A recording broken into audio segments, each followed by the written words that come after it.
ഹിന്ദു ഐക്യവേദി സംഘടിപ്പിക്കുന്ന ഈ സെമിനാറിൻ്റെ അധ്യക്ഷപദം അലങ്കരിക്കുന്ന ശ്രീ പി സുധാകരൻ അവർ, സ്വാഗതം പറഞ്ഞ ശ്രീ ഹരി മുള്ളൂർ അവർ, വിഷയാവതരണത്തിനായി ഇവിടെ എത്തിച്ചേരാനുള്ള ശ്രീമതി ജാമിത ടീച്ചർ, ശ്രീ കാബ സുധീന്ദ്രൻ അവർ, വേദിയിലിരിക്കുന്ന ഗുരുതുല്യരായവരെ, പ്രിയപ്പെട്ട സഹോദരങ്ങളെ, നിങ്ങൾക്കെല്ലാവർക്കും എൻ്റെ നമസ്കാരം. താലിബാനിസം കേരളത്തെ പിടിമുറുക്കുന്നു. ഈ വിഷയത്തിൽ ധൈര്യപൂർവം കേരളത്തിലെ 14 ജില്ലകളിലും ഇത്തരത്തിൽ സെമിനാർ സംഘടിപ്പിക്കുന്ന ഹിന്ദു ഐക്യവേദിയുടെ പ്രവൃത്തി കാലിക പ്രസക്തവും അഭിനന്ദനാർഹവുമാണ്. കാരണം സമാധാനത്തിലും സന്തോഷത്തിലും ഒക്കെ നമ്മളുടെ വിശ്വാസങ്ങളും ആചാരങ്ങളും അനുഷ്ഠാനങ്ങളും എല്ലാം ആർക്കും ഒരു ദോഷമുണ്ടാക്കാതെ നടത്തി പോന്നിരുന്ന, സ്വസ്ഥമായി ജീവിച്ചിരുന്ന നമ്മെ ഒരു ഇരുണ്ട യുഗത്തിലേക്ക് കൊണ്ടുപോകാനാണ് ഇവർ ഒരു കൂട്ടം ആൾക്കാർ ബോധപൂർവം ശ്രമം നടത്തിക്കൊണ്ടിരിക്കുന്നത്. ഇതിനെ തടയുവാൻ നമുക്ക് തീർച്ചയായും കഴിയണം. കാരണം ഇത് കാലങ്ങളായി ഇവർ ഒളിഞ്ഞും തെളിഞ്ഞും ഇവരുടെ ഈ അജണ്ട ഇവിടെ നടപ്പിലാക്കിക്കൊണ്ടിരിക്കുകയാണ്. പലതും നമ്മൾ മനസ്സിലാക്കി വരുമ്പോൾ കാലങ്ങൾ എടുക്കുന്നു. നമ്മൾ ഒരു കാര്യം മനസ്സിലാക്കുമ്പോൾ നമ്മൾ അറിയാതെ 9 കാര്യങ്ങൾ അവർ ചെയ്തു തുടങ്ങിക്കഴിഞ്ഞിരിക്കുന്നു. അങ്ങനെ വളരെ പതിയെ പതിയെ അവരുടെ ഇസ്ലാമിക രാജ്യത്തിലേക്ക് നമ്മളെ പതുക്കെ അവർ കൈപിടിച്ചു കൊണ്ടുപോവുകയാണ്.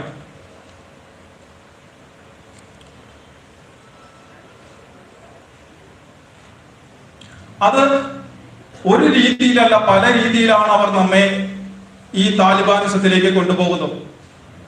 സാംസ്കാരികമായി, സാമൂഹ്യപരമായി, ഭരണപരമായി, നിയമപരമായി പല രീതിയിൽ പല മേഖലകളിൽ അവർ കടന്നു കയറിക്കൊണ്ട് അവരുടെ അജണ്ട അവർ നടപ്പിലാക്കുകയാണ്. അപ്പോൾ നമ്മൾ ഇതിനെ തടയാൻ ശ്രമിച്ചില്ല എങ്കിൽ നമ്മൾക്കെല്ലാം നഷ്ടപ്പെടും. നമ്മുടെ ആചാരങ്ങൾ, അനുഷ്ഠാനങ്ങൾ, സംസ്കാരങ്ങൾ, കല എല്ലാം നമ്മുടെ ജീവൻ. ഇത് പല രീതിയിലാണ് നടന്നു വരുന്നത് എന്ന് ഞാൻ പറയാൻ കാരണം, ഇന്നലെ കേരളത്തിന്റെ സാംസ്കാരിക നഗരി എന്ന് പറയുന്ന ഈ തൃശ്ശൂരിൽ ഇന്നലെ നടന്ന ഒരു സംഭവം നിങ്ങൾ എല്ലാവരും അറിഞ്ഞു കാണും. സർക്കാർ മെഡിക്കൽ കോളേജിൽ മെഡിക്കൽ വിദ്യാർത്ഥികൾ എന്ന് പറയുന്നത് അവർക്ക് ജാതി ഉണ്ടാവാൻ പാടില്ല, മതം ഉണ്ടാവാൻ പാടില്ല, ലിംഗവ്യത്യാസം ഉണ്ടാവാൻ പാടില്ല, തൊലിയുടെ നിറം അവർ നോക്കുവാൻ പാടില്ല. ആ രീതിയിലാണ് അവർ പഠിക്കേണ്ടത്. പഠിച്ച് വന്ന് അവർ നാളെയുടെ ഈ സമൂഹത്തെ സേവിക്കേണ്ട ഡോക്ടർമാരും നഴ്സുമാരും ഒക്കെ ആയിട്ട് മാറേണ്ട അത്തരത്തിലെ ഒരു മെഡിക്കൽ കോളേജിലാണ് ഇന്നലെ അഫ്ഗാനിസ്ഥാനിലെ കണ്ടഹാറിലേക്ക് നമ്മൾ കണ്ടതുപോലെ ഒരു മറ സൃഷ്ടിച്ചുകൊണ്ട് ആൺകുട്ടികളെയും പെൺകുട്ടികളെയും പരസ്പരം കാണാത്ത രീതിയിൽ ക്ലാസുകൾ എടുത്തത്. ഇത് സർക്കാർ കോളേജിലാണ്, അവരുടെ അധികൃതരുടെ അറിവോടുകൂടെയാണ് ഇത് നടന്നത്. ഇതിൽ നിന്ന് നാം എന്താണ് മനസ്സിലാക്കേണ്ടത്? അവിടെ ഇരുന്ന ആ പെൺകുട്ടികൾ അവർ നാളെ ഈ വൈദ്യശാസ്ത്ര രംഗത്ത് എങ്ങനെയാണ് മറ്റൊരു ലിംഗത്തിൽപ്പെട്ട ഒരു പുരുഷൻ ഒരു അത്യാസന്ന നിലയിൽ വന്നാൽ ഈ പെൺകുട്ടികൾ എങ്ങനെയാണ് അവരെ പരിചരിക്കുക? മറയുടെ മറുഭാഗത്ത് നിന്നുകൊണ്ട് തുളകളിലൂടെ കൈകളും കണ്ണുകളും ഒക്കെ എടുത്തു വെച്ച് പരിശോധിക്കണം. അല്ല എങ്കിൽ കാഫിറായിട്ടുള്ള ഒരു രോഗി ഇവരുടെ അടുത്ത് എത്തിയാൽ ഇവർ ഏത് രീതിയിലായിരിക്കും അവരോട് പ്രതികരിക്കുക? കാരണം 6-ാം നൂറ്റാണ്ടിൽ മുഹമ്മദ് എന്ന് പറയുന്ന ഇസ്ലാം മത സ്ഥാപകൻ പറഞ്ഞു കൊടുത്ത കാര്യങ്ങളുടെ പുനരാവിഷ്കരണമാണ് അവിടെ നടന്നത്. അപ്പോൾ അവരുടെ പ്രമാണങ്ങളിലുള്ള, അവരുടെ മതഗ്രന്ഥങ്ങളിൽ പറയുന്ന അവരുടെ പ്രാമാണികമായ കാര്യങ്ങളാണ് അവിടെ നടപ്പിൽ വരുത്തിയത്. അപ്പോൾ ആ ക്ലാസിന്റെ വിഷയം പോലും നമ്മൾ ചിന്തിക്കണം, ഏത് രീതിയിലുള്ള വിഷയമാണ് അവിടെ കൈകാര്യം ചെയ്തെന്നുള്ളത്. ലിംഗവ്യത്യാസമില്ലാതെ എങ്ങനെ വളരണം അല്ലെങ്കിൽ എങ്ങനെ പ്രവർത്തിക്കണം എന്നുള്ളൊരു വിഷയത്തിലാണ് അവിടെ ക്ലാസ് നടക്കുന്നത്. അപ്പം അത്തരത്തിലൊരു ക്ലാസ്സിൽ പോലും പരസ്പരം കാണുവാൻ അനുവദിക്കാതെ അവരുടെ മതപ്രമാണങ്ങൾ അവിടെ അടിച്ചേൽപ്പിക്കുകയാണെങ്കിൽ ഈ യുവതി യുവാക്കൾ നാളെ ഈ വൈദ്യശാസ്ത്ര രംഗത്ത് അന്യ മതസ്ഥരോട്, ഇപ്പോൾ അന്നത്തെ കാലത്ത് മുഹമ്മദ് അവിടെ അറേബ്യയിൽ പറഞ്ഞത് യഹൂദന്മാരെയും ക്രിസ്ത്യാനികളെയും കാണുന്നിടത്ത് കൊന്നുകളയണമെന്നും അവരെ സുഹൃത്തുക്കളാക്കരുതെന്നും ഒക്കെയാണ്. അതുതന്നെയാണ് ഇവിടെ. യഹൂദൻ ഇല്ലെങ്കിൽ യഹൂദന്റെ സ്ഥാനത്ത് ഹിന്ദുവുണ്ട്, പാഴ്സിയുണ്ട്, സിഖുണ്ട്, ക്രിസ്ത്യാനി അല്ലാതെയുണ്ട്.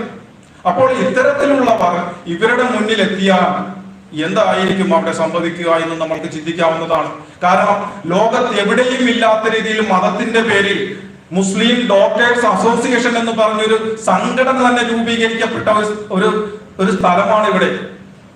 അതിനെതിരെയൊന്നും ആർക്കും ചർച്ച ചെയ്യേണ്ട, ഒരു മാധ്യമങ്ങൾക്കും അന്തിചർച്ച നടത്തേണ്ട. ഇന്നലെ ഈ വിഷയം പോലും മാധ്യമങ്ങൾ റിപ്പോർട്ട് ചെയ്തത് ഏത് രീതിയിലാണ് എന്ന് നിങ്ങൾ നോക്കണം. അവർ പറഞ്ഞ ഏഷ്യാനെറ്റ്, മാതൃഭൂമി, മലയാള മനോരമ, ഇവർ ഇതേപോലെയുള്ള ചാനലുകൾ അവർ പറഞ്ഞ ഒരു വാക്ക് പ്രത്യേകം നമ്മൾ ശ്രദ്ധിക്കേണ്ടതുണ്ട്. അവർ പറഞ്ഞത് ഇതാണ്: തൃശൂർ ഈ മെഡിക്കൽ കോളേജിൽ നടന്ന ഈ ഒരു താലിബാൻ മോഡൽ ക്ലാസിനെ സോഷ്യൽ മീഡിയ അപലപിക്കുന്നു, പരിഹസിക്കുന്നു. അവരത് എടുത്തു പറയുകയാണ്. സോഷ്യൽ മീഡിയയാണ് പരിഹസിക്കുന്നത്, സോഷ്യൽ മീഡിയയാണ് പ്രതിഷേധിക്കുന്നത്. അതായത് ഞങ്ങൾക്ക് കുഴപ്പമില്ല, മാധ്യമങ്ങൾക്ക് നിലപാടുകളില്ല, ആ വിഷയത്തിൽ മാധ്യമങ്ങൾക്ക് പ്രതിഷേധങ്ങളില്ല, അവർക്ക് അഭിപ്രായങ്ങളില്ല.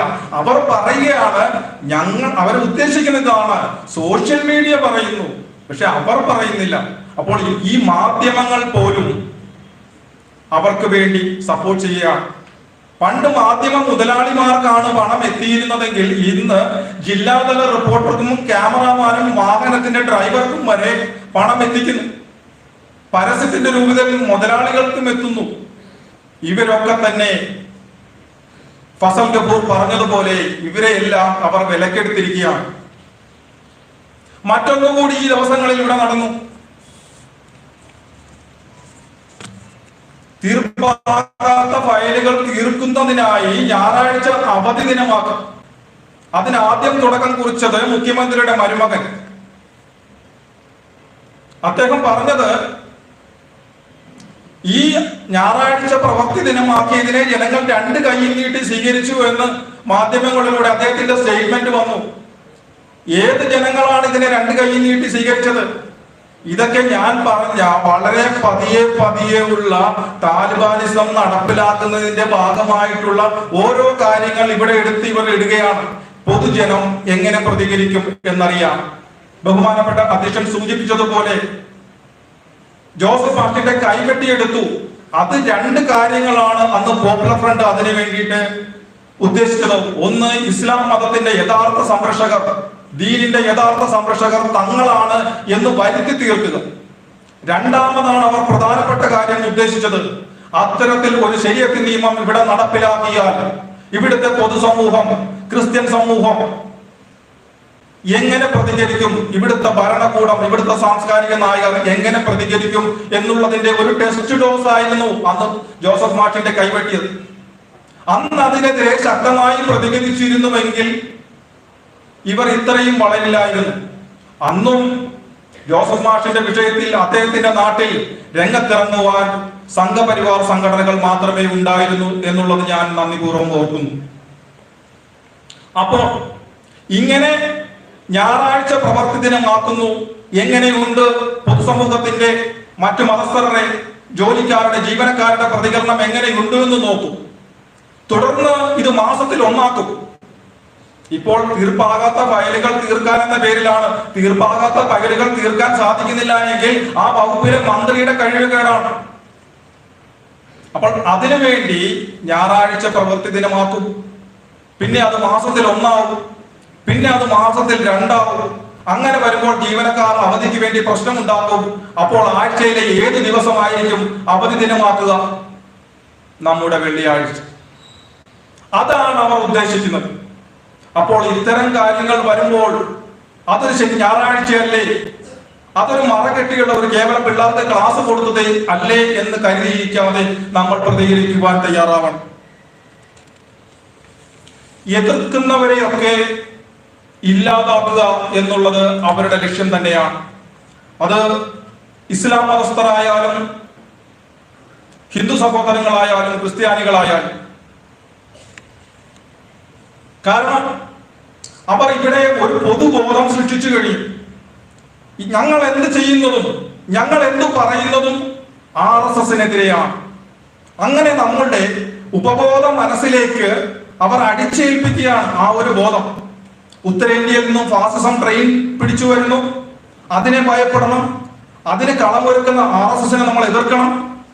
അവരുടെ ലക്ഷ്യം RSS അല്ല, അവരുടെ ലക്ഷ്യത്തിലേക്കുള്ള മാർഗതടസ്സമാണ് RSS. അവരുടെ ഇസ്ലാമിക രാജ്യ സ്വപ്നങ്ങളിലേക്കുള്ള യാത്രയിലെ പ്രധാനപ്പെട്ട തടസ്സങ്ങളിൽ തടസ്സം മാത്രമാണ് RSS. ലോക പോലീസ് എന്ന് അമേരിക്കയെ നമ്മൾ പറയും, തെമ്മാടി രാഷ്ട്രമെന്ന് ഇസ്രായേലിനെ പറയും. RSSനെയും നമ്മൾ കുറ്റപ്പെടുത്തും. ലോകത്ത് അമേരിക്കയും ഇസ്രായേലും ഭാരതത്തിൽ RSSും ഇല്ലായിരുന്നുവെങ്കിൽ ഞാനിന്ന് നിങ്ങളോട് ഉറുദുവിൽ സംസാരിക്കേണ്ടി വരുമായിരുന്നു എന്നുള്ളത് സത്യം തന്നെയാണ്.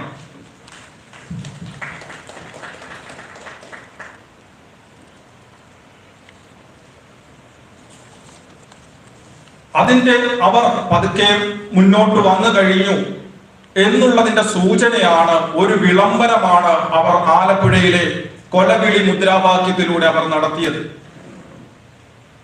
അത് കേവലം ഒരു കൊച്ചു പയ്യന്റെ വായിലൂടെ പുറത്തേക്ക് അവർ വിട്ടത്, പൊതുസമൂഹത്തിലേക്ക് കൊടുത്തത് എന്ന് പറയുന്നത് ബോധപൂർവം തന്നെയാണ്.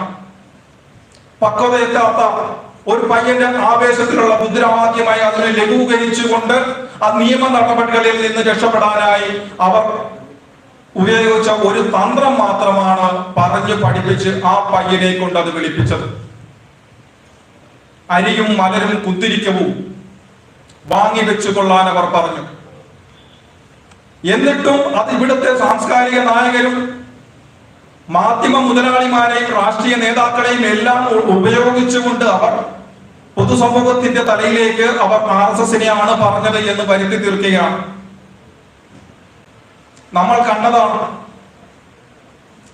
ഒരു പ്രശ്നമുണ്ടാകുമ്പോൾ അവർ പ്രതികരിച്ചു തുടങ്ങുമ്പോൾ അവരുടെ മുന്നിൽ RSS എന്നോ ഹിന്ദു ഐക്യവേദി എന്നോ ഒന്നുമില്ല.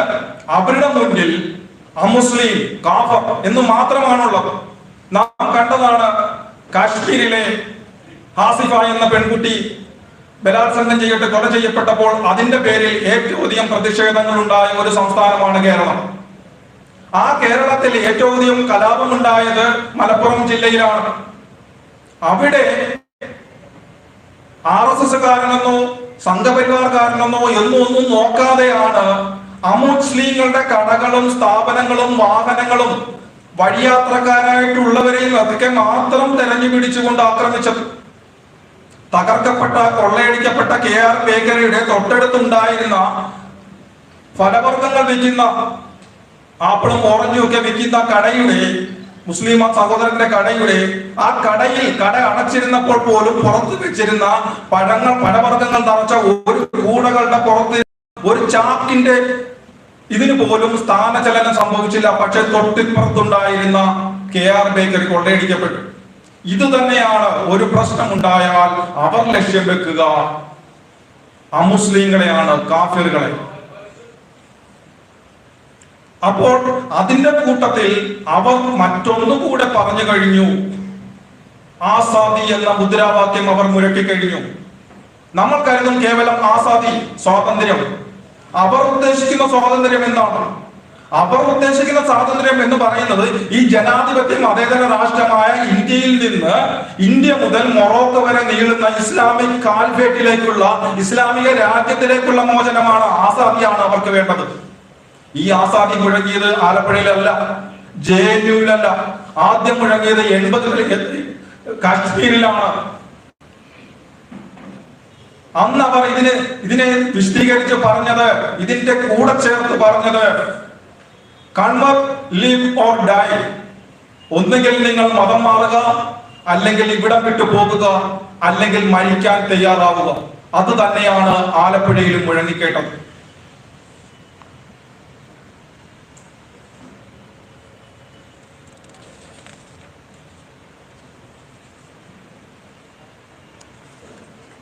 അപ്പോൾ അവരുടെ ലക്ഷ്യം അവർ ഏകദേശം പ്രഖ്യാപിച്ചു കഴിഞ്ഞു. കാരണം അവരുടെ ഇസ്ലാമിക രാജ്യ സ്ഥാപനം, അതിന്റെ തുടക്കം എന്ന് പറയുന്നത് അവർക്കിനി ഇന്ത്യയിലെ ഒരു സംസ്ഥാനത്തും നിൽക്കക്കള്ളിയില്ലാതായി. അവസാനം ഉണ്ടായിരുന്ന കാശ്മീരിൽ അവിടുന്ന് അവർ പിന്തള്ളപ്പെട്ട് കഴിഞ്ഞു. അവരുടെ വലയിൽ വീണുകൊണ്ട് തീവ്രവാദ പ്രവർത്തനങ്ങൾക്ക് പോയിരുന്ന പലരും ഇന്ന് ആപ്പിളുകൾക്ക് സ്റ്റിക്കർ ഒട്ടിക്കുകയാണ് അവിടെ. ഇന്ന് അവരധികം ഏറ്റവും അധികം ഉന്നം വെച്ചിരിക്കുന്നതും സേഫ് പ്ലേസ് സ്റ്റേറ്റ് ആയി കാണുന്നതും കേരളം തന്നെയാണ്. അതുകൊണ്ട് തന്നെ ഇവരുടെ ഇന്ത്യ മുതൽ മൊറോക്കോ വരെ നീളുന്ന അബ്ദുൽ നാസർ മദനിയുടെ പ്രസംഗങ്ങളിൽ നിങ്ങൾ ശ്രദ്ധിച്ചുകൊള്ളൂ. ഈ പറയുന്ന ഇസ്ലാമിക കാൽവേറ്റിനെ കുറിച്ച് അദ്ദേഹം പറയുന്നുണ്ട്. ഇന്ത്യ മുതൽ മൊറോക്കോ വരെ നീളുന്നെന്ന് അദ്ദേഹം അടുത്ത് പറയുന്നുണ്ട്. കാരണം ഇത് ഓരോ കാലങ്ങളിൽ ഓരോരുത്തരായി പറയുന്നതല്ല, ഇവരുടെ പ്രമാണങ്ങളിൽ ഉള്ളതാണ്.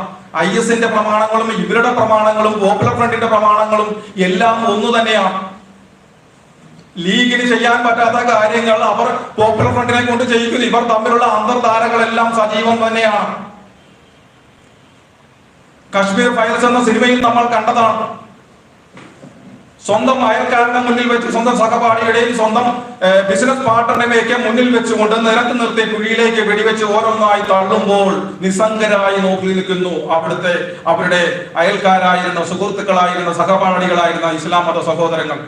അവർക്കതേ ചെയ്യാൻ കഴിയൂ. അവർക്ക് ഇവരെ എതിർക്കാനാവില്ല.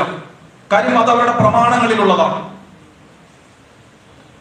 അപ്പം ഈ ഇസ്ലാമിക സ്ഥാപനത്തിന് വേണ്ടിയിട്ടുള്ള പോരാട്ടം ആദ്യം ആരംഭിക്കുക ഈ കൊച്ചു കേരളത്തിൽ നിന്ന് തന്നെയായിരിക്കും. അതുവരെ ഇവിടം ശാന്തമായിരിക്കും. നമ്മൾ പറയും ഇവിടെ ബോംബ് പൊട്ടുന്നില്ലല്ലോ, ഇവിടെ ചാവേർ ആക്രമണങ്ങളില്ലല്ലോ, ഇവിടെ മറ്റൊന്നും ഇല്ലല്ലോ, ഇവിടെ ഗോഡ്സ് ഓൺ കൺട്രി അല്ലേ. എന്തുകൊണ്ടാണ് അവർ ഇവിടെ ചാവേർ ആക്രമണങ്ങൾ നടത്താത്തത്, അല്ലെങ്കിൽ ബോംബ് സ്ഫോടനങ്ങൾ ഇത് നടത്താത്തത് എന്തുകൊണ്ടാണ്? അത് അവരുടെ ബുദ്ധിയാണ്. ഇവിടെ അത് നടത്തിയാൽ ശ്രീലങ്കൻ വിഷയത്തിൽ ശ്രീ രാജീവ് ഗാന്ധിയെ കൊന്ന ആ ഒരു വിഡ്ഢിത്തരം LTT ചെയ്തതുപോലെ ആവുമ്പോൾ ഇവിടെ ഒരു ഭീകരാക്രമണം ഉണ്ടാക്കിയാൽ സംഭവിക്കാൻ പോകുന്നത്. കാരണം രാജീവ് ഗാന്ധിയെ വധിച്ചതിലൂടെ LTTക്ക് തമിഴ്നാട്ടിലുണ്ടായിരുന്ന ആ താവളം നഷ്ടപ്പെട്ടു, നിൽക്കക്കള്ളിയില്ലാതായി. അവർക്കെതിരെ ഗവൺമെന്റിന് നടപടിയെടുക്കേണ്ടതായി വന്നു. അവർക്കുണ്ടായിരുന്ന എല്ലാ സപ്പോർട്ടുകളും നഷ്ടപ്പെട്ടു. അത് തന്നെയാണ് ഇവിടെയും സംഭവിക്കുക. അതുകൊണ്ട് തന്നെ ഏറ്റവും സേഫ് പ്ലേസ് ആയ കേരളത്തിൽ ഇവരുടെ ഇസ്ലാമിക രാജ്യത്തിന് തുടക്കം കുറിക്കുന്നതിന്റെ പോരാട്ടം അവർ തുടങ്ങുന്നത് വരെ യാതൊരുവിധ ഇത്തരത്തിലുള്ള ഭീകരാക്രമണങ്ങളോ ബോംബ് സ്ഫോടനങ്ങളോ ഒന്നും ഉണ്ടാവില്ല. കാര്യം ഇത്രയും സുരക്ഷിതമായ ഒരു സംസ്ഥാനം ഭാരതത്തിൽ വേറെയില്ല. ഇവിടെ ആലോചന യോഗങ്ങൾ നടക്കുന്നുണ്ട്, തീവ്രവാദ ക്ലാസുകൾ നടക്കുന്നുണ്ട്, പരിശീലനങ്ങൾ നടക്കുന്നുണ്ട്, ആയുധ പരിശീലനങ്ങൾ നടക്കുന്നുണ്ട്, ആയുധ സംഭരണങ്ങൾ നടക്കുന്നുണ്ട്, പണത്തിന്റെ ഇടപാടുകൾ നടക്കുന്നുണ്ട്. ഇന്ത്യയിലെ ഏതൊരു തീവ്രവാദിക്കും ഇവിടെ വന്ന് അസുഖം ഏതെങ്കിലുമൊക്കെ ജോലി ചെയ്ത് ഗവൺമെന്റിന്റെയും ഇവിടുത്തെ രാഷ്ട്രീയക്കാരുടെയും അറിവോടുകൂടി ഇവിടെ അസുഖം വാഴാം. നമ്മൾ എത്രയോ കേസുകളിൽ കണ്ടിരിക്കുന്നു. ഡൽഹി പോലീസ് വന്ന് പൊക്കിക്കൊണ്ടു പോകുന്നു, തമിഴ്നാട് ക്യൂ ബ്രാഞ്ച് വന്ന് കൊണ്ടുപോകുന്നു, UP പോലീസ് വന്ന് കൊണ്ടുപോകുന്നു. ഈ കഴിഞ്ഞ 10 വർഷത്തിനിടയിൽ ഏതെങ്കിലും ഒരു തീവ്രവാദ കേന്ദ്രം ഇവിടെ നമ്മുടെ കേരള പോലീസിലേക്ക് ചെയ്തിട്ടുണ്ടോ?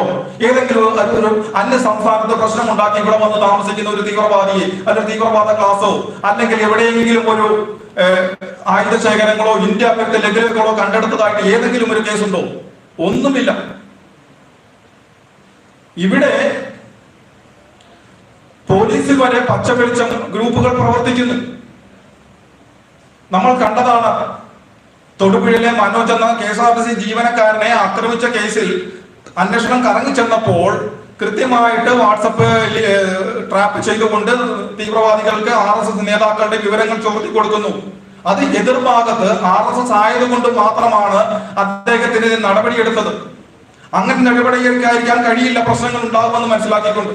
അതേസമയം ഓച്ചിറക്കടുത്ത് ഇന്റലിജൻസ് DYSP ആയിരുന്ന വ്യക്തി തമിഴ്നാട് ക്യൂ ബ്രാഞ്ച് ഒരു തീവ്രവാദ പോപ്പുലർ ഫണ്ട് പോലുള്ള അതിൽ പ്രവർത്തിക്കുന്ന 2-3 തീവ്രവാദികളെ കുറിച്ചുള്ള കാര്യങ്ങൾ അന്വേഷിക്കുവാനായി കേരള പോലീസിനെ ഏൽപ്പിച്ചു. കേരള പോലീസ് ഈ DYSP അവർ ഈ തീവ്രവാദ പ്രവർത്തകരുമായി ബന്ധപ്പെട്ടുകൊണ്ട് അവർക്ക് കാര്യങ്ങൾ ചോർത്തിക്കൊടുക്കുകയും അവർക്ക് അനുകൂലമായ ഇവർ അതിൽ ബന്ധപ്പെട്ടിട്ടില്ല എന്നുള്ള റിപ്പോർട്ടാണ് ക്യൂ ബ്രാഞ്ചിന് കൊടുത്തത്, തമിഴ്നാട് ക്യൂ ബ്രാഞ്ചിന് കൊടുത്തത്. അവിടെ സംശയം തോന്നിയ തമിഴ്നാട് ഏജൻസി അത് അവർ സ്വന്തം നിലയിൽ അവർ അത് അന്വേഷിക്കുകയും ഇവർക്ക് തീവ്രവാദ ബന്ധമുണ്ടെന്ന് കണ്ടെത്തുകയും ആ വിവരം കേന്ദ്രത്തിലേക്കും അതിന്റെ കോപ്പി കേരളത്തിലേക്ക് അയച്ചു. അപ്പോൾ ഇത് എത്തേണ്ടിടത്ത് എത്തി. ഇനി അനങ്ങാതിരുന്നാൽ ശരിയാവില്ല എന്ന് കരുതിക്കൊണ്ട് ആ DYSPയെ പണിഷ്മെന്റ് കൊടുത്തു, ശിക്ഷാ നടപടി സ്വീകരിച്ചു. എന്തായിരുന്നു നടപടി? കടുത്ത നടപടിയായിരുന്നു. മൂവാറ്റുപുഴയിലേക്ക് അദ്ദേഹത്തെ സ്ഥലം മാറ്റി.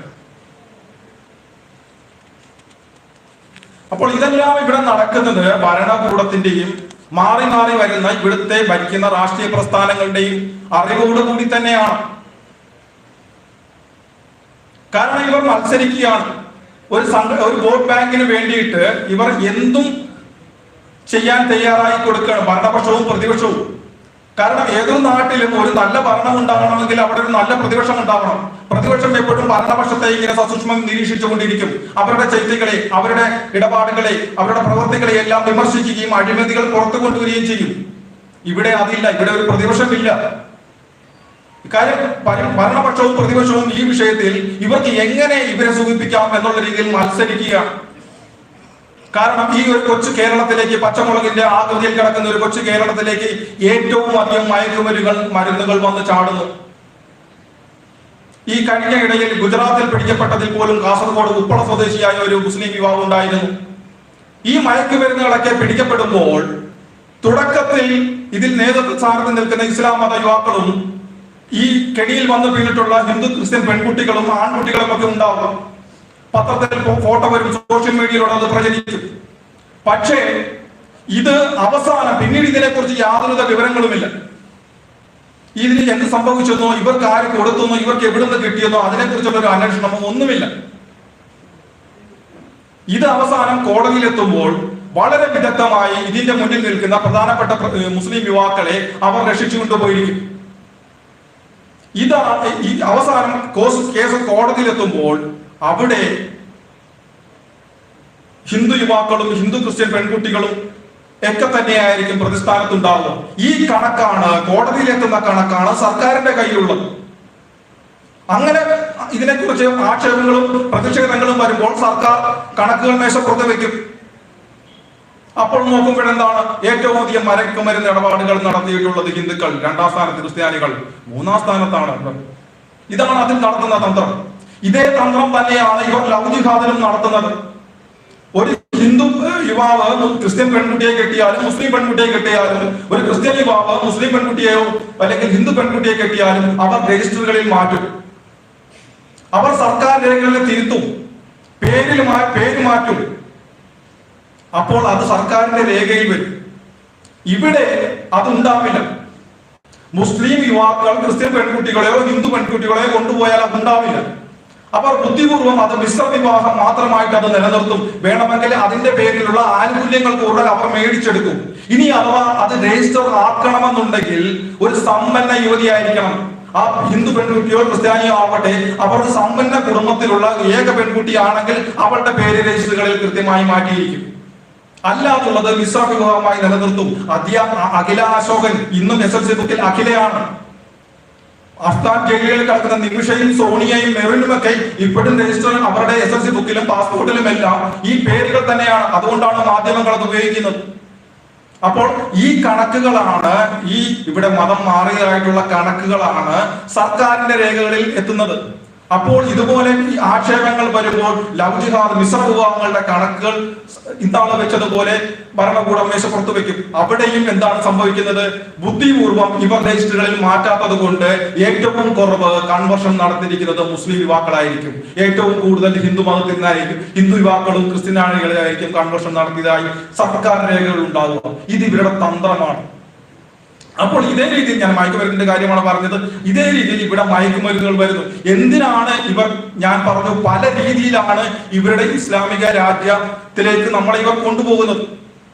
അത് ഒരു തരത്തിൽ നമ്മുടെ യുവാക്കൾ ഇപ്പോൾ നമ്മൾ കണ്ടു കഴിഞ്ഞു. മുസ്ലിം സമുദായത്തിൽ നിന്ന് എങ്ങനെയാണ് പ്രൊഫഷണലുകൾ, ഡോക്ടർമാർ ഉണ്ടായാൽ എന്താണ് സംഭവിക്കാൻ പോകുന്നത് നമ്മൾ കണ്ടു കഴിഞ്ഞു. അതേസമയം രാജ്യത്തോടും സമൂഹത്തോടും പൊതുസമൂഹത്തോടും ബാധ്യതയും കൂറും ഉത്തരവാദിത്വമുള്ള പ്രൊഫഷണലുകൾ, ഡോക്ടർമാരാകട്ടെ, എഞ്ചിനീയർമാരാകട്ടെ, സയന്റിസ്റ്റുകളാകട്ടെ, ഭരണകേന്ദ്രങ്ങളിൽ ഇരിക്കുന്ന ഉദ്യോഗസ്ഥരാകട്ടെ, സൈനികരാകട്ടെ, അവർ വരണമെന്നുണ്ടെങ്കിൽ അത് ക്രിസ്ത്യൻ ഹിന്ദു സമുദായങ്ങളിൽ വേണം ഉയർന്നു വരുവാൻ. അങ്ങനെ വരുന്നവർ സ്വന്തം സമുദായത്തെ നോക്കുന്നത്, സ്വന്തം രാഷ്ട്രം, പൊതുസമൂഹം, അവർക്ക് വേണ്ടിയാണ് ആ പ്രൊഫഷണലുകൾ പ്രവർത്തിക്കുന്നത്.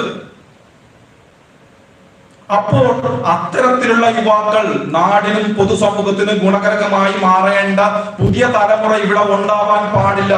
അതാണ് ഇവിടെ മയക്കുമരുന്ന് ഇത്രയും കൊണ്ടുവന്ന് ഇവിടെ വിതരണം ചെയ്യുന്നത്. മദ്യവർജനത്തിനെതിരെ ഞങ്ങളുടെ സമുദായത്തിലെ തിരുമേനിമാർ ഉൾപ്പെടെയുള്ളവർ പ്രതിഷേധിക്കാറുണ്ട്. പക്ഷെ മയക്കുമരുന്നിനെതിരെ എന്തുകൊണ്ട് അവർ പ്രതിഷേധിക്കുന്നില്ല? പ്രതിഷേധിച്ച പാലായിലെ ബിഷപ്പിനെ ഒറ്റപ്പെടുന്ന അവസ്ഥയായിരുന്നു. അന്നും ഒത്തിരി ഞങ്ങളെ പോലുള്ളതും ഹിന്ദു സംഘടനകളും ഒക്കെ സഹായിച്ചതുകൊണ്ട് മാത്രമാണ് അദ്ദേഹം നിവർന്നു തന്നെ നിന്നത്. അപ്പോൾ ഈ മയക്കുമരുന്ന് വരുന്നതിന്റെ പ്രധാനപ്പെട്ട ഉദ്ദേശം നമ്മുടെ തലമുറയെ, യുവതികളെ നശിപ്പിക്കുക. അവർ ഒരു പ്രൊഫഷണലായി ഉയർന്നു വരുവാൻ പാടില്ല, അവർ രാജ്യത്തിനും പൊതുസമൂഹത്തിനും പ്രയോജനപ്പെടാൻ പാടില്ല എന്നുള്ളതാണ്. കാരണം ഏറ്റവും അധികം സൈന്യത്തിലേക്ക് യുവാക്കൾ വരുന്നത് പഞ്ചാബിൽ നിന്നാണ്. ആ പഞ്ചാബിൽ ആണ് ഏറ്റവും അധികം മയക്കുമരുന്ന് അടിമകൾ ഉണ്ടായിരുന്നത്. രേഖകൾ, ഒരിക്കൽ രാഹുൽ ഗാന്ധി അവിടെ പോയി 10ൽ 9 പേർ മയക്കുമരുന്നിന് അടിമകളാണെന്ന് പറയുകയും അതിൽ വിവാദം ഉണ്ടാകുകയും ചെയ്തതാണ്. എന്തുകൊണ്ടാണ് പഞ്ചാബിനെ അവർ ആദ്യം ലക്ഷ്യം വെച്ചത്? കാര്യം ഇന്ത്യൻ സൈന്യത്തിലെ ഏറ്റവും അധികം ധീരന്മാരായ, രാജ്യത്തോട് കൂറും സ്നേഹവുമുള്ള സൈനികർ ഉണ്ടാകുന്നത് പഞ്ചാബിൽ നിന്നാണ്. അപ്പോൾ അവിടുത്തെ പുതിയ തലമുറയെ, യുവാക്കളെ മയക്കുമരുന്ന് അടിമകളാക്കി കഴിഞ്ഞാൽ എന്താ സംഭവിക്കുക? രാജ്യത്തിന് ലഭിക്കേണ്ട നല്ല രാജ്യസ്നേഹികളായ സൈനികരെ നമ്മൾക്ക് നഷ്ടപ്പെടും. അത് തന്നെയാണ് ഇവിടെ കേരളത്തിൽ സംഭവിക്കുന്നത്. അതിനോടൊപ്പം AK-47 തോക്കുകൾ പിടിച്ചെടുത്തിരിക്കുന്നു. നമ്മൾ അത് 5 എണ്ണമല്ലേ എന്ന് കരുതുന്നു. 5 എണ്ണമല്ലേ, 10 എണ്ണമല്ലേ വന്നതെന്ന് കരുതുന്നു. അല്ല, അത് അവരുടെ ബുദ്ധിയാണ്. ഒരു ബോട്ട് നിറയെ 100 200 തോക്കുകൾ കൊണ്ടുവന്നാൽ യാദൃച്ഛികമായി അത് പിടിക്കപ്പെട്ടാൽ 200 എണ്ണം നഷ്ടം വരും. അതേസമയം 10 എണ്ണം 10 പ്രാവശ്യമായിട്ട് കൊണ്ടുവരുന്നതിൽ ഒരു ബോട്ട് പിടിക്കപ്പെട്ടാലും ബാക്കി 90 എണ്ണം ഇവിടെ എത്തും. ഇവിടെ ഇല്ലെന്ന് നിങ്ങൾ കരുതുന്നെങ്കിൽ നിങ്ങൾ പമ്പരപ്പെട്ടികളാണ്. ഇവിടെ ശരിയായ രീതിയിൽ ആയുധ ശേഖരണമുണ്ട്. ഓരോ പഞ്ചായത്തിലും 5ഉം 10ഉം കെട്ടിടങ്ങൾ പാകിസ്ഥാനിൽ അച്ചടിച്ച് ദുബായ് കണ്ടെയ്നർ ടെർമിനൽ വഴി, കൊച്ചിയിലെ ദുബായ് കണ്ടെയ്നർ ടെർമിനൽ വഴി തിരിച്ചയച്ച സീഫുഡ് എന്ന് പറഞ്ഞുകൊണ്ട് ചന്ദ്രൂരിലെ ഐസ് ഫാക്ടറിയിലേക്കും, അനാഥ കുട്ടികൾക്കുള്ള വസ്ത്രങ്ങൾ എന്ന് പറഞ്ഞുകൊണ്ട് കരുനാഗപ്പള്ളിയിലെ ഒരു അനാഥശാലയിലേക്കും വന്ന 2 കണ്ടെയ്നറിൽ വന്ന പാകിസ്ഥാനിൽ അച്ചടിച്ച, ഗവൺമെന്റ് അച്ചടിച്ച 500ന്റെയും 1000ന്റെയും നോട്ടുകൾ വഴി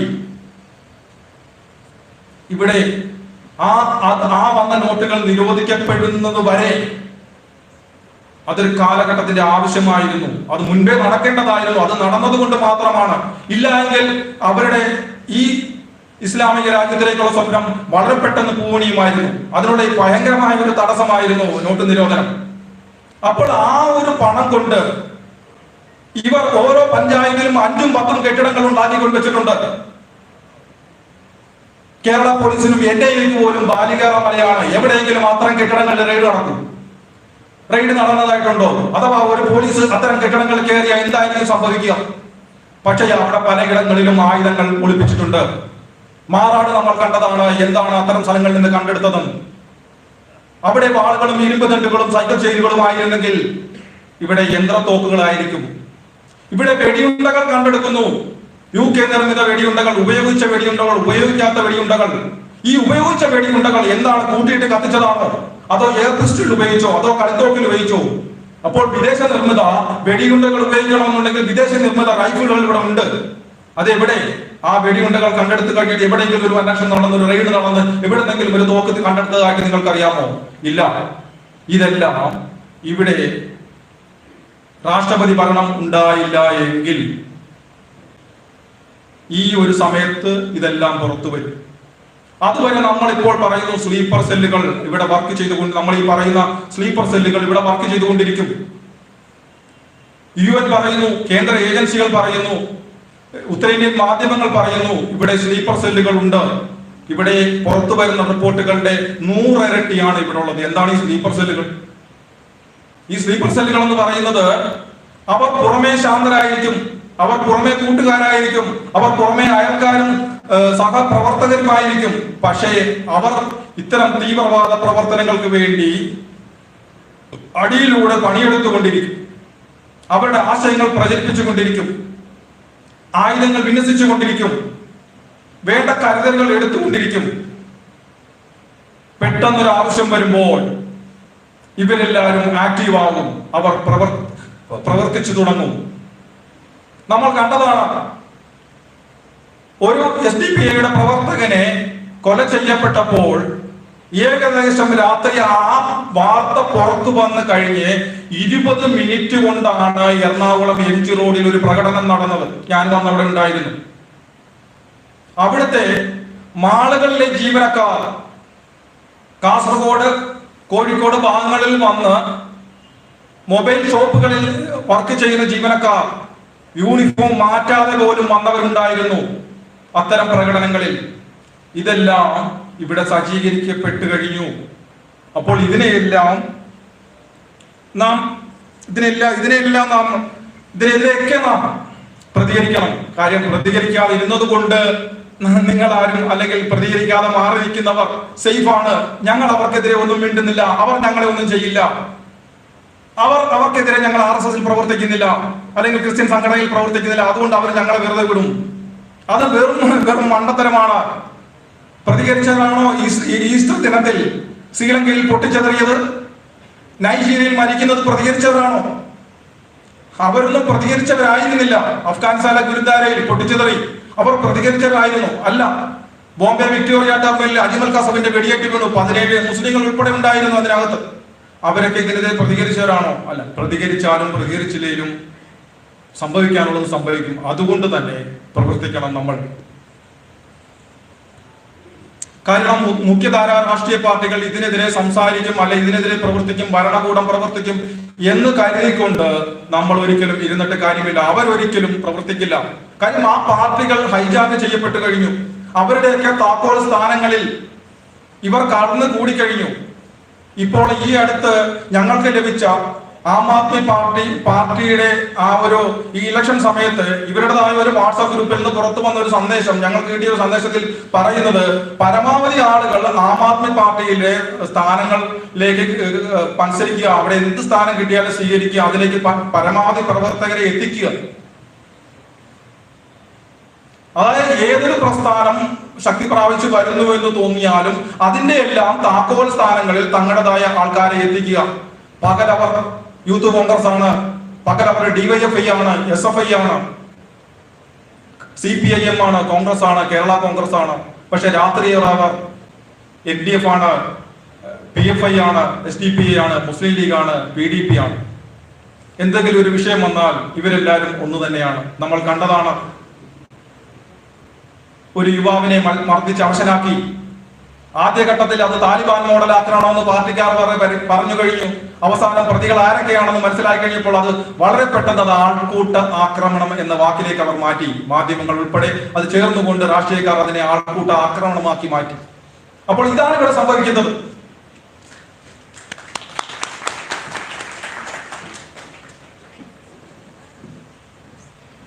ഞാൻ അധികം ദീർഘിപ്പിക്കുന്നില്ല. ഞാനും നിങ്ങളും എല്ലാം കേൾക്കാൻ ആഗ്രഹിക്കുന്ന പ്രസംഗമാണ്. ജാമ്യ ടീച്ചർ എത്തിക്കഴിഞ്ഞു. അപ്പോൾ ഇപ്പോൾ ഇത് മറ്റൊരു സംഭവം കൂടെ നമ്മൾ ചിന്തിക്കേണ്ട മറ്റൊരു കാര്യം കൂടെ ഉണ്ട്. നമ്മൾ നിസ്സംഗതയോടെ കാണുകയാണ്. അതിനെയും നമ്മൾ നിസ്സംഗതയോടെ കാണുവാൻ പാടില്ല. അഫ്ഗാനിസ്ഥാനിലെ രണ്ടാമത് തീവ്രവാദികൾ അധികാരം കൈയടക്കി. 20,000-ൽ താഴെ തീവ്രവാദികൾ മാത്രമേ ഉണ്ടായിരുന്നുള്ളൂ. ഈ കൊച്ചു കേരളത്തെക്കാൾ എത്രയോ വലിയ രാജ്യമായിരുന്ന അഫ്ഗാനിസ്ഥാനിൽ പോലും വളരെ കുറച്ച് തീവ്രവാദികളാണ് അധികാരം പിടിച്ചെടുത്തത്. ആദ്യഘട്ടത്തിലും അങ്ങനെ തന്നെയായിരുന്നു. പക്ഷെ ഇവിടെ നിങ്ങൾ ഒന്ന് ഓർക്കേണ്ടതുണ്ട്, ആ അഫ്ഗാനിസ്ഥാനിൽ ഇപ്രാവശ്യം താലിബാൻ അധികാരം പിടിച്ചടക്കിയപ്പോൾ എവിടെയെങ്കിലും ഒരു ഫൈറ്റിംഗ് നടന്നതായി നിങ്ങൾ കണ്ടോ? എയർ സ്ട്രൈക്കോ അല്ലെങ്കിൽ ഒരു കരയുദ്ധമോ എന്തെങ്കിലും അഫ്ഗാനിസ്ഥാനിൽ നടന്ന ഒരു ഏറ്റുമുട്ടൽ, സർക്കാർ സേനയും പോലീസ് സംവിധാനങ്ങളും തീവ്രവാദികളുമായി എവിടെയെങ്കിലും ഏറ്റുമുട്ടൽ നടന്നതായി നിങ്ങൾ കണ്ടോ? അപ്പോൾ അവിടെ പട്ടാളമില്ലായിരുന്നു. ഉണ്ടായിരുന്നല്ലോ. അമേരിക്കൻ ആർമി നേരിട്ട് പരിശീലിപ്പിച്ച ആയുധങ്ങൾ കൊടുത്ത അഫ്ഗാൻ സൈനികരും അഫ്ഗാൻ പോലീസും എവിടെ പോയി? എവിടെയെങ്കിലും ഒരു ഏറ്റുമുട്ടൽ, അഫ്ഗാൻ സൈനികർ ഇത്ര പേർ കൊല്ലപ്പെട്ടു, താലിബാൻകാർ ഇത്ര പേർ കൊല്ലപ്പെട്ടു, ഇന്ന സ്ഥലം പിടിച്ചെടുത്തു, ഇന്ന സ്ഥലം തിരിച്ചു പിടിച്ചു, എവിടെയെങ്കിലും നമ്മളൊരു വാർത്ത കേട്ടോ? അവിടെ സംഭവിച്ചത് എന്താണ്? അമേരിക്കൻ ജനതയുടെ നികുതി പണത്തിൽ നിന്നും ഇവരെ തീറ്റി പോറ്റിയിട്ട് ഒരു കാര്യവുമില്ല എന്ന് അവർക്ക് മനസ്സിലായി. അതിന് അടിവരയിടുന്ന കാര്യമാണ് ഇത്രയും തീവ്രവാദികൾ, 20,000-ൽ താഴെ തീവ്രവാദികൾ വന്നിട്ട് അഫ്ഗാനിൽ ഒരു അഫ്ഗാൻ സേനയുമായോ പോലീസുമായോ ഒരു ഫൈറ്റ് പോലും ഉണ്ടായില്ല. അതിന്റെ അർത്ഥം അവർ കൂറുമാറി, അവൻ കുറെ പേർ ഭയപ്പെട്ടു മാറി, ഏതാനും ചിലർ കൊല്ലപ്പെട്ട് കാണും. ഇവിടെയും അത് തന്നെയാണ് സംഭവിക്കാൻ പോകുന്നത്. പച്ച വെളിച്ചം പോലുള്ള ആൾക്കാർ വളരെ പെട്ടെന്ന് കൂറുമാറപ്പെടും. ചിലർ നിവൃത്തിയില്ലാതെ അവർ പറയുന്നത് അനുസരിക്കേണ്ടി വരും. സത്യസന്ധരായ ഭൂരിഭാഗം ഉദ്യോഗസ്ഥരും കൊല്ലപ്പെടാം. ഇതൊക്കെ ഇവിടെയും സംഭവിക്കും. കാരണം ഇത്രയും ആൾക്കാരെ കൊണ്ട് ഇത് സാധിക്കുമെന്ന് നിങ്ങൾ കരുതുന്നുണ്ടാവും. പക്ഷെ അല്ല. ഇവിടെ ഓരോ ട്രെയിൻ എറണാകുളം നോർത്തിലെയും അല്ലെങ്കിൽ ഇവിടുന്ന് തൃശ്ശൂർ മുതൽ ആലപ്പുഴ വരെയുള്ള റെയിൽവേ സ്റ്റേഷനുകളിൽ രാവിലെ സംസ്ഥാനങ്ങളിൽ നിന്ന് വരുന്ന, വടക്കിഴക്കൻ സംസ്ഥാനങ്ങളിൽ വരുന്ന ട്രെയിനുകൾ നോക്കിയാൽ അറിയാം എന്തുമാത്രം പേരാണ് വന്നിറങ്ങുന്നതും. മറ്റു സംസ്ഥാനങ്ങളിൽ NRC നടപ്പിലാക്കി പോകുന്നവർ, നമ്മളിവിടെ മുട്ടയും പാലും LED TV-യും ക്യാരംസ് ബോർഡും ഒക്കെ വളർത്തിക്കൊണ്ടുവരുന്നവർ സർക്കാർ കണക്കല്ല 20 ലക്ഷമെന്നും അതിന്റെ 3 ഇരട്ടിയാണ് സത്യത്തിലുള്ളവർ. വിദേശ രാജ്യങ്ങളിൽ ജോലി ചെയ്തിട്ടുള്ള, ഗൾഫിൽ ജോലി ചെയ്തിട്ടുള്ള സുഹൃത്തുക്കളോട് തിരക്കിയാൽ പറയും ബംഗ്ലാദേശികളുടെ സ്വഭാവം ഏത് രീതിയിലാണ്. അവർ മറ്റാരുമായിട്ട് സഹകരിക്കാറില്ല. ഏറ്റവും വൃത്തികെട്ട സ്വഭാവത്തിന്റെ ഉടമകളാണ് ബംഗ്ലാദേശികൾ. അപ്പോൾ വളരെ ട്രെയിൻഡ് ആയിട്ടുള്ള, വളരെ സുസജ്ജരായിട്ടുള്ള, ആയുധങ്ങൾ ഉപയോഗിക്കാൻ അറിയാവുന്ന ഒരു നല്ലൊരു സൈന്യം നമ്മളുടെ നികുതി പണത്തിൽ നമ്മൾ തന്നെ തീറ്റിപ്പോറ്റി ഇവിടെ നിർത്തിയിട്ടുണ്ട്. അന്യ സംസ്ഥാന തൊഴിലാളികളെന്ന് ആദ്യം വിളിച്ച് പിന്നീട് അതിഥി തൊഴിലാളികളായി മാറിയ ഈ കേരളത്തിന്റെ ആ തനിമയോട് ഒത്തുചേർന്ന് കേരളീയരായി മാറിയ നൂറുകണക്ക് 10-50 വർഷങ്ങൾ ഒക്കെ ഇവിടെ ജീവിച്ച രണ്ടാന്തര തലമുറ ഇവിടെ ജീവിക്കുന്ന തമിഴന്മാർ ഇവിടെ ഉണ്ട്, സത്യസന്ധരായിട്ട് ജോലി ചെയ്യുന്ന. അവർക്ക് ആർക്കും ഫ്ലാറ്റോ ഒന്നും കൊടുത്തിട്ടില്ല. അവരെയൊന്നും നമ്മൾ അതിഥികളെന്ന് വിളിച്ചിട്ടില്ല. പാണ്ഡ്യയെന്നും മണ്ണാച്ചിയെന്നുമാണ് വിളിച്ചത്. ഇവിടെ അതിഥി തൊഴിലാളികൾ എന്ന് പറയുന്നവർ നമ്മളുടെ തലയ്ക്ക് മൂലം തൂങ്ങിക്കിടക്കുന്ന ഡെമോക്രസിന്റെ വാളാണ്. ഒരു പ്രശ്നമുണ്ടായാൽ ഒരു ടെലിഗ്രാം ഗ്രൂപ്പുകളിൽ, വാട്സാപ്പ് ഗ്രൂപ്പുകളിൽ ഒരു സന്ദേശം മതി, അവർ ഇവർക്കൊപ്പം രംഗത്തിറങ്ങും. അതുകൊണ്ട് തന്നെ നിസ്സംഗതയോടെ നമ്മൾ ഇതിനെയൊന്നും കാണുവാൻ പാടില്ല. അതിൽ ആദ്യഘട്ടത്തിൽ ഒരു മുസ്ലിം സംഘടനയുടെ ഈ അടുത്ത് ആദ്യം പുറത്തു വന്ന ഒരു നോട്ടീസ് ഉണ്ട്, മഹിളകൾ കൊടുത്ത ഒരു അറിയിപ്പിന്റെ ഒരു കോപ്പി. ആ കോപ്പി വ്യാജമാണോ സത്യമാണോ എന്ന് അറിയുവാനായിട്ട് ഞാൻ കൊച്ചി മെട്രോ വാർത്തയുടെ ലേഖകൻ എന്ന നിലയിൽ അതിലുണ്ടായിരുന്ന അബ്ദുൾ അസീസ് മൗലവിയെ വിളിച്ചു. ലാൻഡ് നമ്പറിൽ നിന്നാണ് എറണാകുളം നമ്പർ വരാനായിട്ട് ലാൻഡ് നമ്പറിൽ നിന്നാണ് ഞാൻ അദ്ദേഹത്തെ വിളിച്ചത്. അപ്പൊ അദ്ദേഹം പറഞ്ഞ കാര്യം എന്താണ്, ഞങ്ങൾ പറഞ്ഞതിൽ എന്താണ് തെറ്റ്? അവിടെ ഞങ്ങളുടെ യുവാക്കൾ കയറിയില്ല എങ്കിൽ ഹിന്ദുക്കളും ക്രിസ്ത്യാനികളും അവിടെ സൈന്യത്തിന്റെ ഭാഗമായി മാറും. അത് ഒഴിവാക്കാനാണ് ഞങ്ങൾ ഞങ്ങളുടെ യുവാക്കളോട് അഭ്യർത്ഥിച്ചത്, നിങ്ങൾ പരമാവധി പേർ കയറണം. അപ്പോൾ അഗ്നിപഥ് പോലെയുള്ള പദ്ധതി എന്ന് പറയുന്നത് 3-4 ബാച്ചുകൾ ഇവിടെ ഇറങ്ങിക്കഴിഞ്ഞാൽ, തിരിച്ചു വന്നു കഴിഞ്ഞാൽ ഓരോ വാർഡിലും ട്രെയിൻഡ് ആയിട്ടുള്ള, രാജ്യത്തോടും പൊതുസമൂഹത്തോടും കൂറും ദേശസ്നേഹവും എല്ലാമുള്ള ഒരു 10 അഗ്നിവീരന്മാരെങ്കിലും ഓരോ വാർഡിലും ഉണ്ടാകണം. അത് സൃഷ്ടിക്കുവാനായിട്ടുള്ള കാര്യങ്ങൾ നമ്മൾ ചെയ്യണം. അത് നമ്മുടെ രാജ്യത്തിന്റെ ഭദ്രതയ്ക്ക് ആവശ്യമാണ്. അതുപോലെ തന്നെ എല്ലാറ്റിലും ഉപരിയായി എന്തൊക്കെ പ്രശ്നങ്ങൾ ഉണ്ടുവെങ്കിലും ഹിന്ദു ക്രിസ്ത്യൻ സമുദായങ്ങൾ തമ്മിലുള്ള പ്രശ്നങ്ങൾ എന്ന് പറയുന്നത് പറഞ്ഞു തീരുന്ന അല്ലെങ്കിൽ ഒരു മേശയുടെ മുന്നിൽ ഇരുന്ന് ചർച്ച ചെയ്താൽ തീരുന്ന പ്രശ്നങ്ങളൊക്കെ ഉള്ളൂ. അല്ലാതുള്ള പ്രശ്നങ്ങൾ ഒരിക്കലുമില്ല. അപ്പോൾ അത്തരം പ്രശ്നങ്ങളെല്ലാം തൽക്കാലം മാറ്റിവെച്ചുകൊണ്ട് നമ്മളുടെ കാലിൽ ചുവട്ടിലിന്റെ അടിയിൽ മണ്ണുണ്ടെങ്കിൽ മാത്രമേ നമുക്ക് നിവർന്നു ഇത്തരം പ്രശ്നങ്ങൾക്കെതിരെ തർക്കിക്കാനും ഒക്കെ കഴിയൂ. അത് ഒലിച്ചു പോകുന്നതിന് മുമ്പ് ഒന്നിച്ചു നിന്നുകൊണ്ട് നമ്മൾക്ക് ഇതിലേക്ക് നേരിടാൻ കഴിയണം. അതിനായി നാം ഉണർന്ന് പ്രവർത്തിക്കണം. പരമാവധി പേരെ ബോധവൽക്കരിക്കാൻ ശ്രമിക്കണം. ഇന്നും നമ്മുടെ സമുദായങ്ങളിലെയും 50% ആളുകൾ മാത്രമേ ഇതിൽ ബോധവാന്മാരായിട്ടുള്ളൂ. അതിൽ 10-15% മാത്രമേ മാറിയിട്ടുള്ളൂ. ബാക്കിയുള്ളവരൊന്നും തങ്ങൾക്കിത് സംഭവിച്ചില്ലല്ലോ, തന്റെ കുടുംബത്തിലല്ലല്ലോ, തന്റെ നാട്ടിലല്ലല്ലോ എന്ന് കരുതിക്കൊണ്ടിരിക്കുകയാണ്. എന്നാൽ അവരറിയുന്നില്ല അവരെയും തേടി ഇതെത്തുമെന്നുള്ളത്. അതുകൊണ്ട് തന്നെ അവരെ പൂർണ്ണമായി മാറുന്നത് വരെ കാത്തു നിൽക്കാതെ നമ്മൾക്ക് ചെയ്യാൻ കഴിയുന്നതെല്ലാം നമ്മൾക്ക് ചെയ്യാൻ കഴിയണം. നമ്മുടെ നാടിനും നമ്മുടെ സംസ്കാരങ്ങൾക്കും നമ്മുടെ രാജ്യത്തിനും നമ്മുടെ വരും തലമുറയ്ക്കുമായി നമ്മൾ പ്രവർത്തിക്കണം. ഞാൻ എൻ്റെ വാക്കുകൾ അവസാനിപ്പിക്കുന്നു. ഇത്തരത്തിൽ ഒരു ചർച്ച സംഘടിപ്പിച്ച ഹിന്ദു ഐക്യവേദിക്കും അതിൽ സംസാരിക്കാൻ എനിക്ക് അവസരം തന്ന ഇവിടുത്തെ സംഘാടകർക്കും എല്ലാവർക്കും എൻ്റെ നന്ദി, നമസ്കാരം. ജയ് ഹിന്ദ്.